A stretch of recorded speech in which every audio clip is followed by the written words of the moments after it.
ദൈവത്തിൻ്റെ അതിപരിശുദ്ധ നാമം വാഴ്ത്തപ്പെടുമാറാകട്ടെ. നോമ്പ് നമ്മുടെ ജീവിതത്തെ ക്രമീകരിക്കുന്ന ദിനങ്ങളാകുന്നു. നമ്മളെ ദൈവത്തിൽ നിന്നും അകറ്റുന്ന ചില ശൈലികളും ശീലങ്ങളും ഉപേക്ഷിച്ച് ദൈവത്തോടൊപ്പമുള്ള വിശുദ്ധ ജീവിതത്തിന് മുഖാന്തരമായി തീരുന്ന ചിലതിനെയൊക്കെ സ്വീകരിക്കുകയും ചെയ്യുന്ന ദിനങ്ങൾ ആകുന്നു. It is a time challenging us to reorient our life in tune with the culture of the cross. ഇന്നത്തെ അല്പസമയത്തെ ചിന്തയ്ക്കായി വിശുദ്ധ മത്തായി എഴുതിയ സുവിശേഷം 13-ാം അധ്യായം 47 മുതൽ 51 വരെയുള്ള വാക്യങ്ങൾ. ഈ സുവിശേഷ ഭാഗത്തിൽ യേശു ദൈവരാജ്യത്തെ കടലിലിട്ട് ഒരു വലയോട് ഉപമിക്കുന്നു. വല കടലിൽ ഇട്ടപ്പോൾ അത് എല്ലാ തരം മീനുകളെയും കുടുക്കുന്നു. പിന്നീട് അവയെ നല്ലതും മോശവുമായി വേർതിരിക്കുന്നു.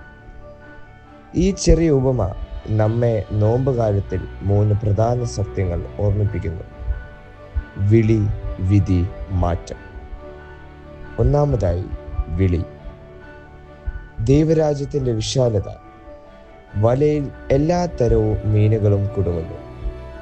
അതുപോലെ ദൈവത്തിൻ്റെ സ്നേഹവും രക്ഷയും എല്ലാവർക്കും തുറന്നതാണ്. നന്മയുള്ളവരെയും ദുർബലരെയും വിശുദ്ധരെയും പാപികളെയും എല്ലാവരെയും ദൈവം തൻ്റെ രാജ്യത്തിലേക്ക് ക്ഷണിക്കുന്നു. നാം എല്ലാവരും ഇതിനകം ആ വലയ്ക്കുള്ളിലാണ്.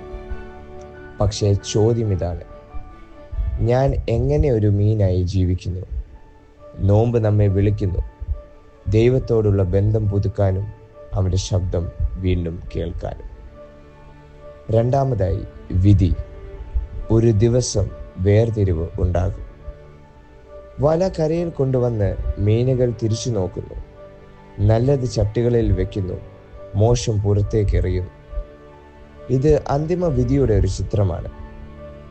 നമ്മുടെ ജീവിതവും ഒരു ദിവസം ദൈവത്തിൻ്റെ മുൻപിൽ വിലയിരുത്തപ്പെടും. നോമ്പുകാലം ആത്മപരിശോധനയുടെ സമയമാണ്. എൻ്റെ ചിന്തകൾ എങ്ങനെയാണ്? എൻ്റെ വാക്കുകൾ മറ്റുള്ളവരെ ഉയർത്തുന്നുവോ? എൻ്റെ പ്രവൃത്തികൾ ദൈവത്തെ പ്രസാദിപ്പിക്കുന്നുവോ? ഇപ്പോൾ തന്നെ സ്വയം പരിശോധിക്കാനുള്ള അവസരം ദൈവം നമുക്ക് തരുന്നു. മൂന്നാമതായി മാറ്റം. ഇന്നാണ് തിരിഞ്ഞു വരേണ്ട സമയം.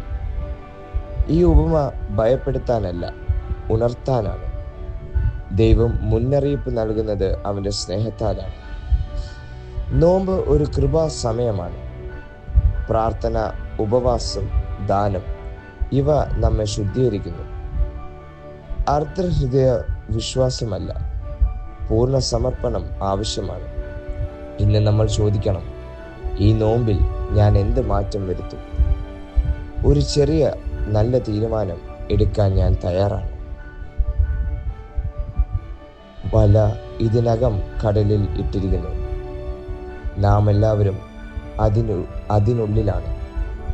ഈ നോമ്പുകാലത്ത് ദൈവത്തിൻ്റെ വിളി കേൾക്കാം. ജീവിതത്തെ വിധിക്ക് മുമ്പായി പരിശോധിക്കാം. സത്യമായ മാറ്റം സ്വീകരിക്കാം. അപ്പോൾ നാം നല്ല മീനുകളായി ദൈവരാജ്യത്തിൽ നിലനിൽക്കും. നമുക്ക് പ്രാർത്ഥിക്കാം. സ്നേഹമുള്ള ദൈവമേ, ഈ നോമ്പുകാലത്ത് ഞങ്ങളുടെ ഹൃദയം പുതുക്കണമേ. ഞങ്ങളുടെ പാപങ്ങൾ തിരിച്ചറിയാനും മാറ്റം വരുത്താനും കൃപ തരണമേ. ഞങ്ങളുടെ ചിന്തകളും വാക്കുകളും പ്രവൃത്തികളും നിനക്കിഷ്ടമുള്ളവയായിരിക്കട്ടെ. പ്രാർത്ഥനയിലും ഉപവാസത്തിലും ദാനത്തിലും വിശ്വാസത്തോടെ മുന്നോട്ട് പോകാൻ ഞങ്ങളെ ശക്തിപ്പെടുത്തണമേ.